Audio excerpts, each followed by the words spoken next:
Hey, what's up? Welcome to another edition of the Mandatory Live. Remember, if you like the content, make sure to hit that like and subscribe button. Also, follow us on our social media channels. We're at the Mandatory TKO, and we're also on the audio side. So, if you have a couple of minutes, leave a rate and review. We just got some breaking news. We knew we were going to get it today, but we didn't know the results would come in. We actually recorded a Josh Taylor, Jack Catterall preview, which you'll be able to find on YouTube shortly.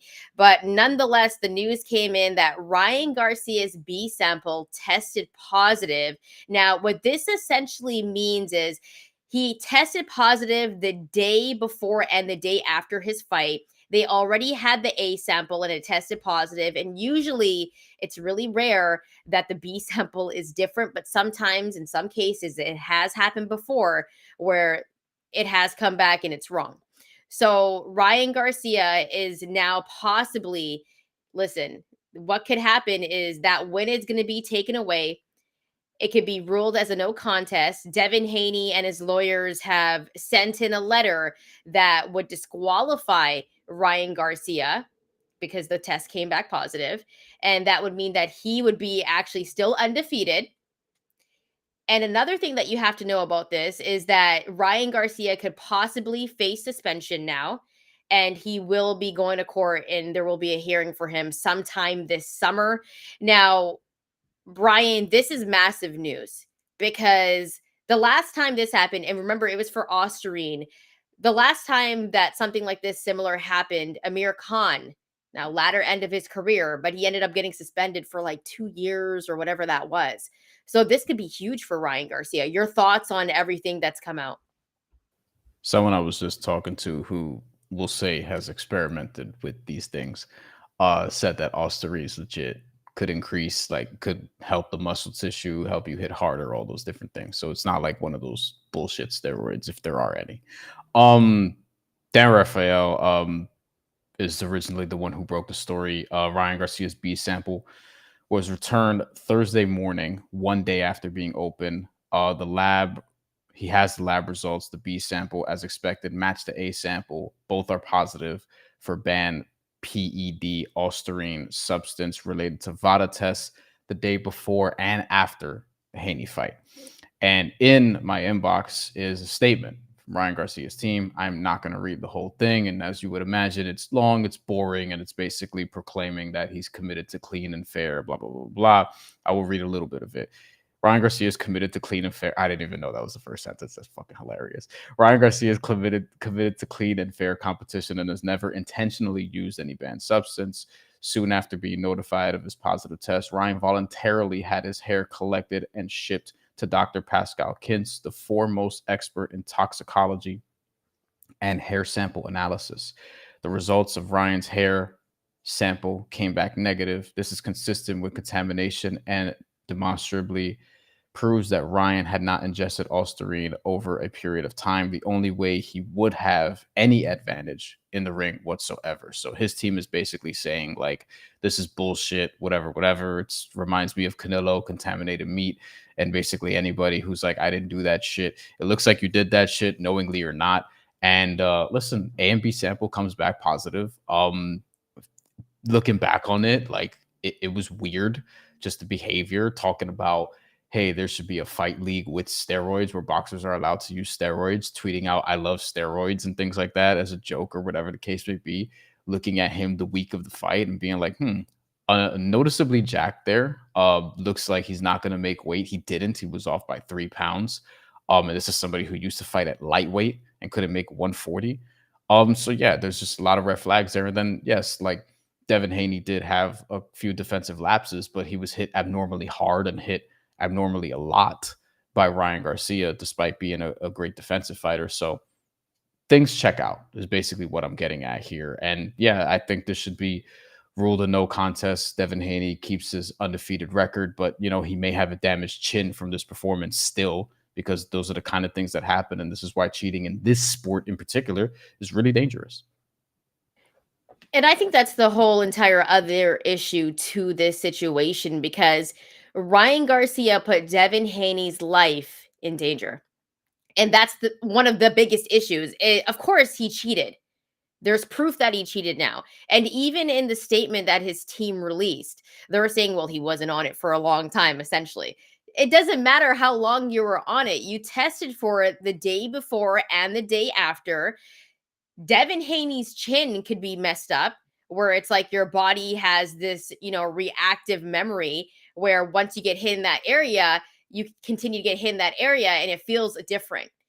Devin Haney, at this point, I would be pissed off if I'm Devin Haney. And I totally understand why they went through the protocols that they did to write in that letter to make sure that Ryan gets disqualified for this and that Devin Haney stays undefeated. But Mhm. nonetheless, I didn't like the letter that his team put out because at the end of the day, if you sign that contract as a fighter, you know the rules. Whatever you put into your body is what you put into your body, and you should know what you're putting in your body, period. So Ryan Garcia cheated. I think this taints his career. I think this taints his legacy. And depending on what they decide in terms of his suspension, I mean, Brian, this could be like a 2-year ban. This could be a serious ban. And so, what does that mean for a guy like Ryan Garcia? He said he loves boxing, that it's his bag. Well, he might not be boxing for a little while. Yeah, and this is the most high profile one of these cases we've had in a while because like we there have been positive tests. Alicia Baumgartner seemingly got off on hers, but there was some shenanigans reportedly last year, and it doesn't look like she's gonna face any punishment for it. There's the Kenichi Ogawa fight where I've talked about it on the show before because I remember it vividly where he beats Tevin Farmer, one of the worst robberies ever, but air quotes beats Tevin Farmer, and then Tevin Farmer is vindicated because Kenichi Ogawa tested positive for a banned substance, ruled a no contest. He was suspended for a while, came back and still won the IBF title. But regardless, Ryan Garcia is a big enough star to where and he has a diehard fan base to where he probably doesn't even need boxing at this point. Like he could be suspended and still make waves and still do whatever it is he does and whatever it is he has been doing. And if he comes back to fight, he comes back to fight. If he doesn't, he doesn't. I think there's an argument to be made like, hey, the sport needs a star like this, but not if he's going to be out here with steroids in his body, Well, potentially damaging some of the best fighters in the sport. well, I think that's kind of the most disappointing thing because I'm not going to sit here and lie. When Ryan Garcia defeated Devin Haney, I was thrilled for him because it was one of the biggest upsets that we've ever seen. And so to hear now that he did steroids, he's going to be disqualified. He's going to have to go to court. He's going to get suspended. And it just taints everything. Does he need boxing? Probably not. But you got to think about the fact that Ryan Garcia has been boxing since he was a kid. And it's unfortunate. It's unfortunate for him because it would have been his biggest win of his career. And for this to happen, I mean, I highly doubt that Devin Haney would want to give him a rematch. We don't even know Well, how long he's going to be banned for. But I do think that Ryan Garcia is one of those guys that when he'd get suspended, that he could come back and, I mean, it would be madness. Like people would tune in to see how Ryan Garcia would look. yeah, no, agreed. Comments also, by the way, for people watching, whatever the case may be. I see we have it says 100 something people here. Leave comments. We'll get to them before we get out of here because this isn't going to be a very long live. We didn't even think we were going to be doing this today, but here we are.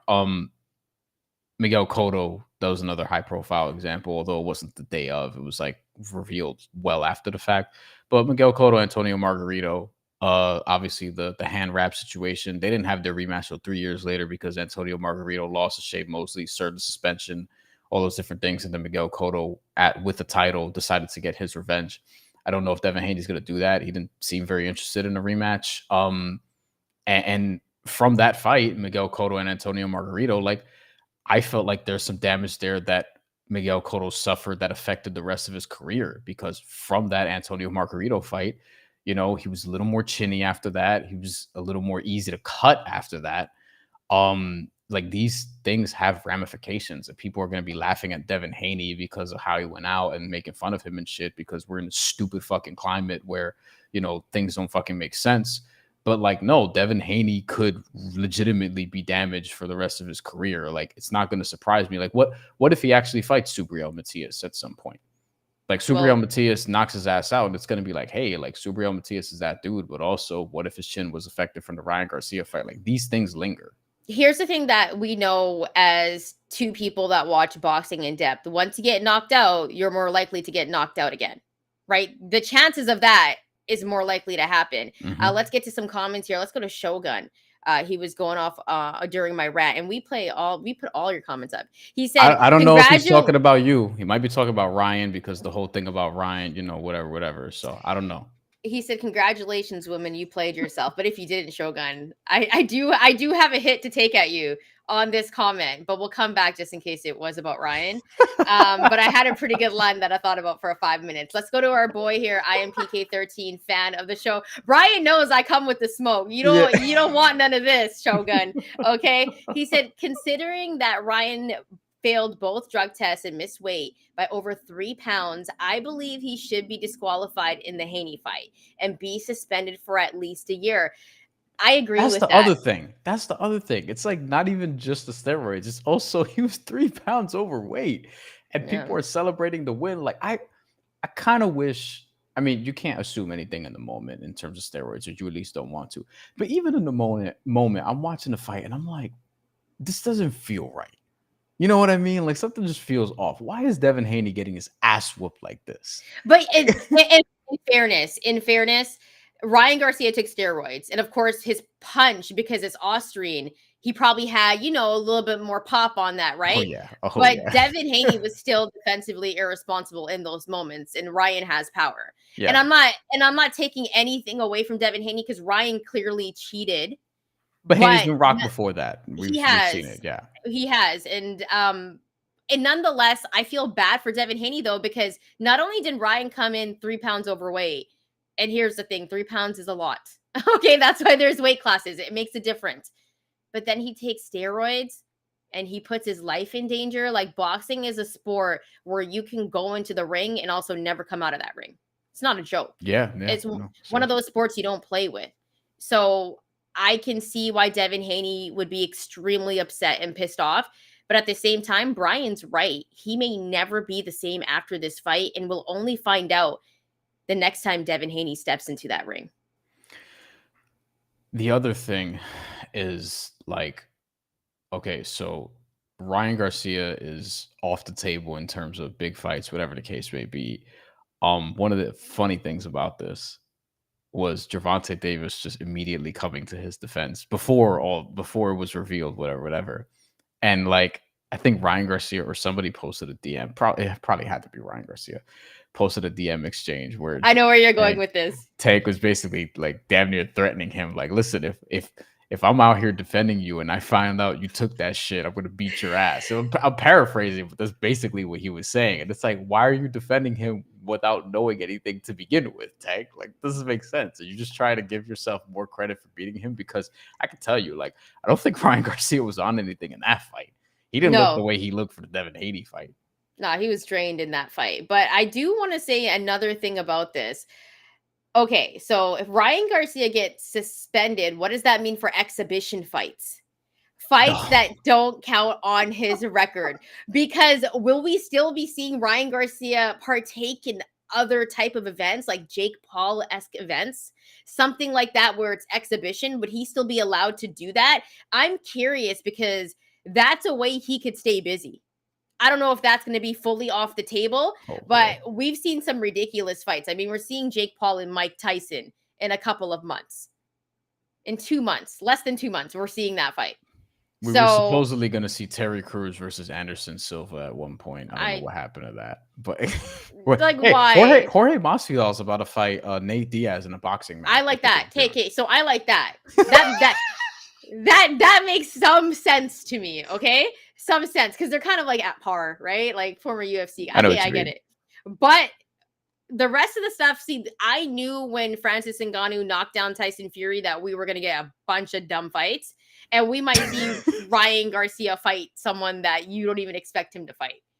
I don't know. I'm just saying. I Logan wonder if Paul, Jake Paul, maybe. they've been Shit. going at it. They've been going at it. Him and Yeah. Logan. So I mean, we'll see. But none. Oh, what if he goes to the WWE because Logan He Paul has could. been the United States champion there? Like He Logan Paul's could. there. Like Ryan Garcia has options, but nonetheless, I think it's disappointing news for Ryan. I think it's disappointing news for his fans, his family. I think it taints his legacy, but I think it's a bad look for boxing as well. When at that during that weekend, that was like the biggest thing. Yeah. And boxing had a different type of light on the sport because Ryan Garcia brings in a whole different other demographic for these fights. So I think it's a bad look for not only Ryan Garcia, but I think he kind of made the sport look bad. Like it's not a good look when anyone does steroids. The sport needs to do a better job of making themselves look good. But listen, I think it did this past weekend. Like we had a great fight with Alexander Usyk and Tyson Fury. And the Ryan Garcia situation, it sucks because it's like, yeah, it taints one of the fights of the year in terms of profile. Like it was one of the biggest fights of the year, and then also it was maybe the upset of the year, almost definitely the upset of the year We because it can't was even like, count it as a fight now. yeah, so Like no contest. we can't even count it as a Not fight now. officially, not officially, no contest yet, but like all that's gonna reveal itself in the coming days. What actually happens? We could be wrong. Like, what if I don't know what? Like, maybe there's not a suspension. Like, boxing just makes this Well, shit up as it goes. But we know, like, there should be a no contest. There should be a suspension. We'll see how this is actually going to get handled because we're reacting to this in real time still. the one thing that I do want to know is how much of an amount did he have in his body? Because I think the amounts matter. Mm. Because if it was a really, really, really tiny amount, like maybe it was a dirty supplement, and I'm not making excuses for Ryan. I'm just saying these are the possibilities. I want to know the amount that was in his body because that Enough that is is the probably the difference. answer. I still want to know the number. Okay. I still Yeah. want to know the number because I think that's a fair assessment. Because regardless, he tested positive for it. But how much he had in his body, I think is important as well. Any final thoughts, Brian, before we get up and out of here? Yeah. If there are updates, we'll address them next week. Next week we also have Deontay Wilder versus Zhilei Zhang, so that's going to be fun to talk about. And Dmitry Bivol is also going to fight on that same card. He's no longer fighting Artur Beterbiev, which sucks, but he's still Yeah. going to fight. So we got some other things in the works. And the Jack Catterall Josh Taylor preview that I know you're dying for out there is going to go up. We actually had a pretty good preview about the fight, but Shantelle threatened that she was going to bring out the blanket if we talked about it, and I you did. should watch to see how the blanket was incorporated. But yes, we previewed the fight. Yeah, so make sure to go check that out. Thank you so much for rocking with us on this live. Make sure to follow us on our social media channels. We're at TheMandatory TKO. Also, if you're watching on YouTube, hit that like and subscribe button. And if you haven't already done that, also on the audio side, you can find us there as well. Leave a rate and review, give us a 5-star. Thank you to everyone that popped in, left a comment. We appreciate you. If you're watching this after, we appreciate you as well. And thanks so much for rocking with us really quickly. Damn it, Ryan.